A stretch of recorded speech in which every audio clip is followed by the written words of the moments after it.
Welcome ji. Let's start. आज एक share के बारे में बात करते हैं जो अपने सेक्टर का लीडर है, इंडस्ट्री का लीडर है, लेकिन उसकी जो रफ्तार है, उसका जो रिटर्न्स है, एज पर द लीडर होने चाहिए वो नहीं है।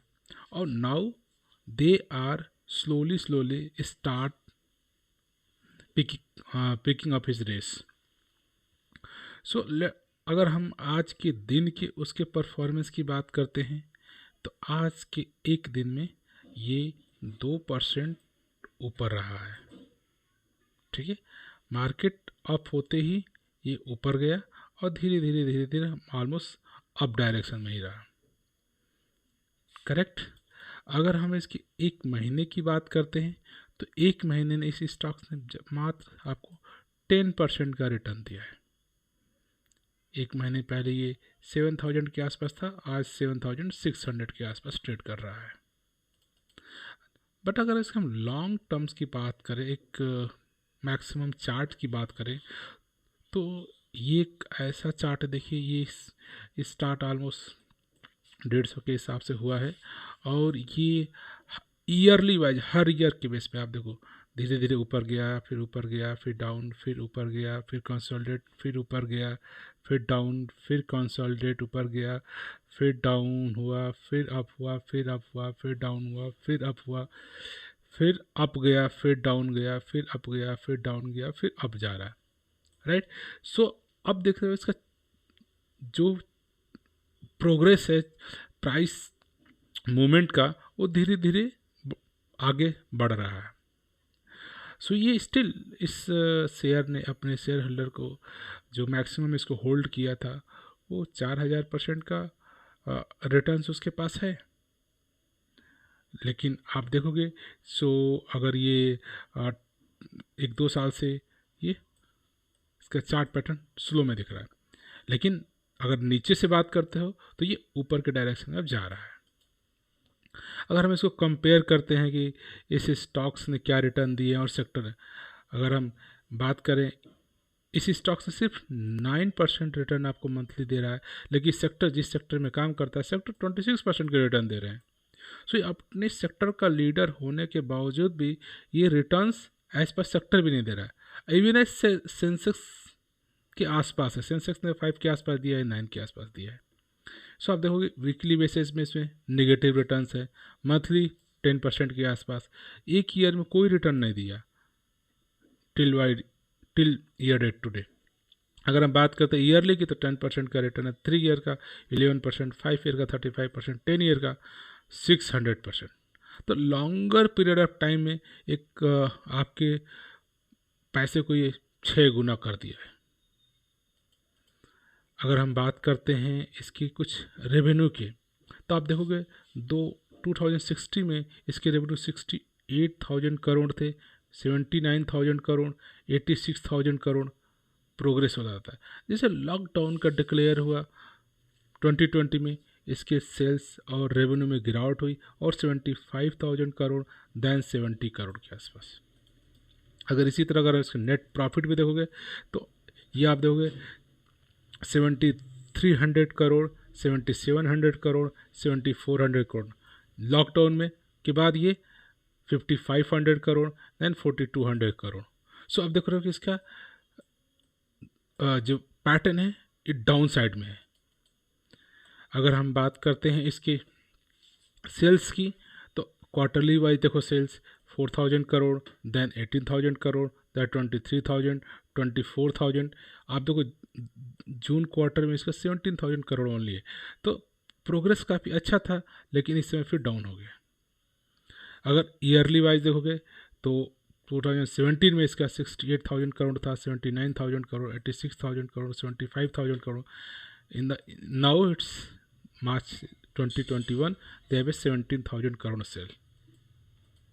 अगर हम बात करते हैं इसकी बैलेंस शीट की, तो कंपनी के पास कितने रिजर्व्स हैं, कितने उसके पास बोरोइंग्स हैं, कितने कर्जे हैं, तो आप देखोगे इस कंपनी ने इनिशियली 900 करोड़ का इसके पास बोरोइंग था, देन इसको रिड्यूस किया, कम किया 400, देन इंक्रीमेंट हो गया 1400, 1500, 2000, 2000 से इसने 2015 में फिर डिक्रीज़ किया 600, डिक्रीज़ किया 200, तो almost 200, then 120, 100, 160, 100, now in this quarter slowly 500 crore का इसके पास कर्ज है।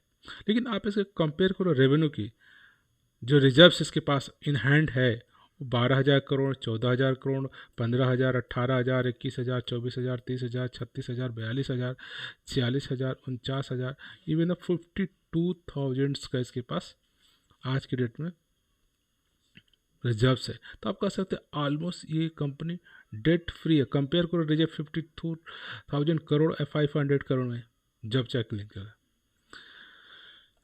अगर इसके हम प्रमोटर होल्ड की बात करते हैं तो प्रमोटर ने 56% शेयर प्रमोटर के पास है और 22% हमारे फॉरेन इंस्टीट्यूशन के पास है, 15% हमारे डोमेस्टिक इंस्टीट्यूशन के पास है और 4% पब्लिक के पास है। सो ये जो स्टॉक्स है, ये जिस company I am talking is about Maruti.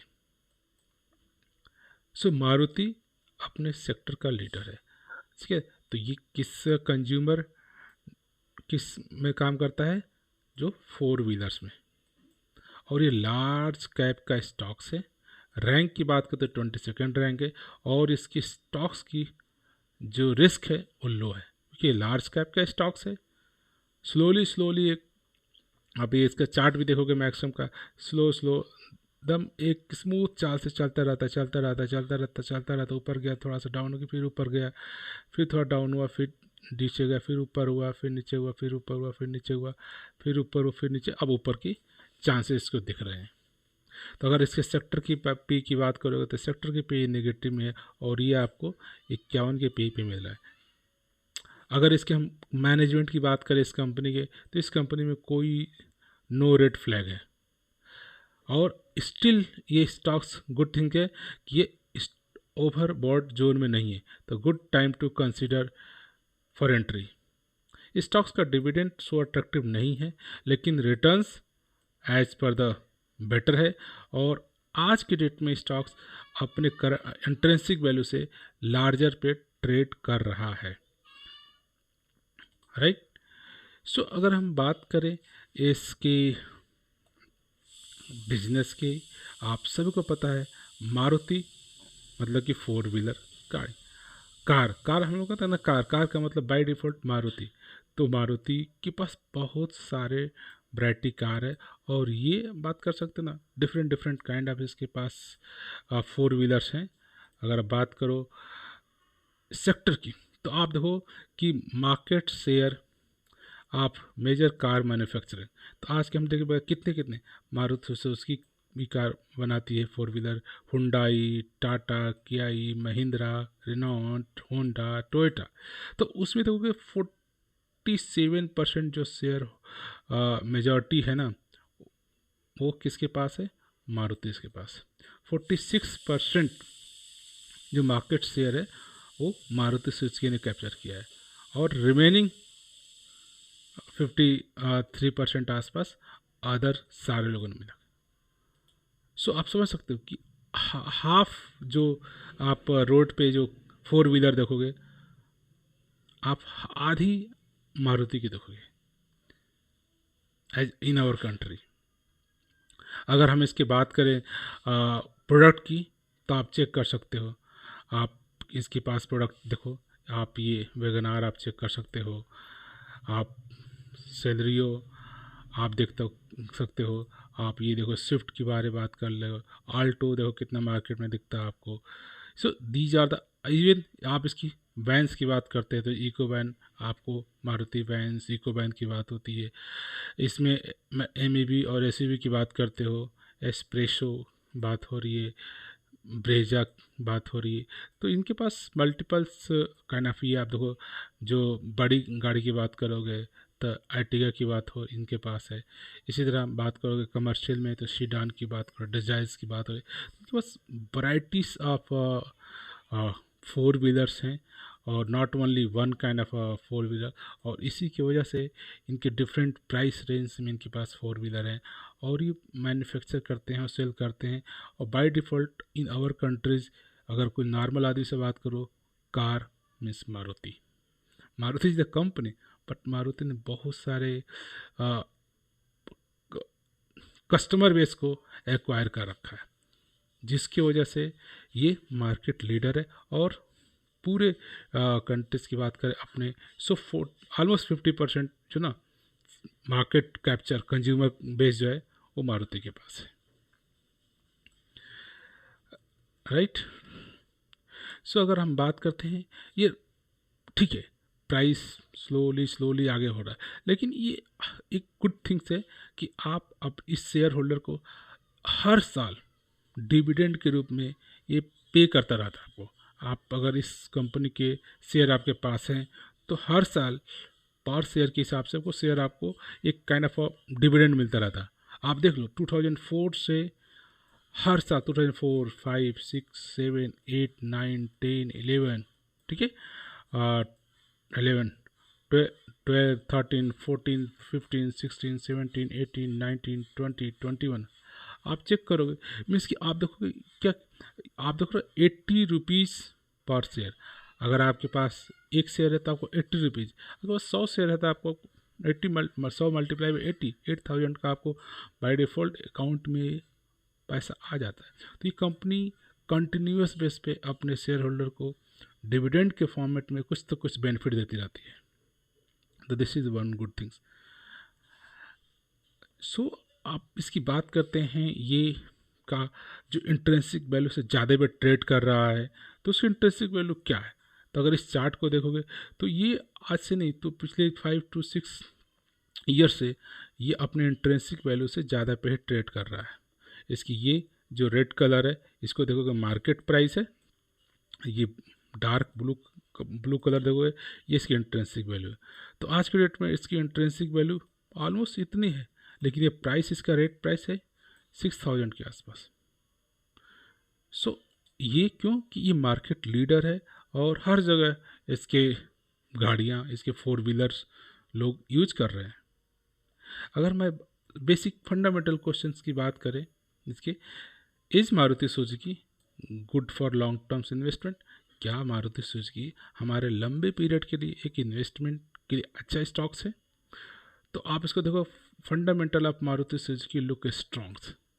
तो हमने जो भी फंडामेंटली देखा, बैलेंस शीट देखा, सेल्स देखा, रेवेन्यू देखा, प्रॉफिट देखा, तो उसके हिसाब से look like fundamentally good company. और इसका जो बिजनेस है, जो मार्केट शेयर कैप्चरिंग है, जो 47% मार्केट मारुति सुजुकी के पास है, इस सारे पॉइंट को कंसिडर करें तो ये कह सकते हैं कि ये गुड ऑप्शंस होगा फॉर लॉन्ग टर्म्स इन्वेस्टमेंट के लिए। अगर आप कवरेजन 5 to 10 ईयर का है तो आप इसमें इन्वेस्टमेंट के बारे में प्लान कर सकते हो। लेकिन before investing you can also take your decision. आप खुद भी अपना एनालिसिस करो, अपने किसी कंसल्ट एडवाइजर से सलाह लो अबाउट दिस स्टॉक्स। ओके, आप ये बात कर सकते क्या अभी केस में मारुति सुजुकी ओवर वैल्यूड है कि अंडर वैल्यू है। श्योरली ओवर वैल्यूड है। अगर बात करें इंट्रेंसिक वैल्यू कितनी होनी चाहिए, तो ऑलमोस्ट इसकी इंट्रेंसिक वैल्यू 4,000 के आसपास होनी चाहिए थी, लेकिन आज के डेट में 6,000 के आसपास ट्रेड हो रहा है। तो अपने करंट प्राइस की बात करें तो ये 55% के प्रीमियम वैल्यू पे आज के डेट में ट्रेड कर रहा है। Okay, so you can say कि ये स्टॉक्स लॉन्गर पीरियड के लिए गुड है, क्योंकि इसका आप देखो बिजनेस देखो, कस्टमर बेस देखो। जो हमारी कंट्री में जो फोर व्हीलर का मीनिंग होता है ओनली मारुति डिफरेंट हर सेक्टर के लिए, eco, sedan, SUV, MUV and daily uses car, Swift की बात करो, डिजायर की बात करो, ये आप मार्केट में हर जगह मिल जाते हैं क्योंकि इसके कस्टमर बेस इतने हैं। सो इसकी मार्केट शेयर की वजह से ये मारुति सुजुकी एक स्ट्रॉन्ग कैंडिडेट है for longer period of investment. अगर आप 5 से 10 से 20 साल के लिए एक इन्वेस्टमेंट करना चाहते हैं तो श्योरली मारुति सुजुकी को आप कंसिडर कर सकते हैं। हमें भी वीकली बेसिस में, मंथली बेसिस में इसका कभी चार्ट अप डाउन अभी ऑटो सेक्टर, पूरा सेक्टर ही डाउन चल रहा है, तो शेयर प्राइस डाउन है। लेकिन स्टॉक फंडामेंटली वेरी स्ट्रॉन्ग्स, और इसके पास ऑलमोस्ट डेट फ्री कंपनी है, रिजर्व्स बहुत सारे हैं इसके पास, रिजर्व्स हैं, इसलिए हर ईयरली आपका शेयर होल्डर को डिविडेंड के रूप में कुछ ना कुछ पेमेंट करते रहती है। So this is the one kind of A fundamentally very strong share for the longer horizons of investment. आप भी अपने पॉइंट ऑफ व्यू से इस स्टॉक्स को, मारुति सुजुकी को एनालिसिस करिए, उसके फंडामेंटल एनालिसिस कीजिए, उसके फाइनेंस, उसके बैलेंस शीट चेक करिए, उसके अकाउंट स्टेटमेंट चेक करिए, सेल्स रेवेन्यू क्या है, और क्या आपको लगता है कि इनका बिजनेस आने वाले 5 to 10 ईयर में क्या ग्रो करेगा, क्या ये बिज़नेस चलता रहेगा। अगर ये बिज़नेस आने वाले टाइम में, मेरे हिसाब से तो श्योर ही 4 व्हीलर का बिज़नेस चलता ही रहेगा।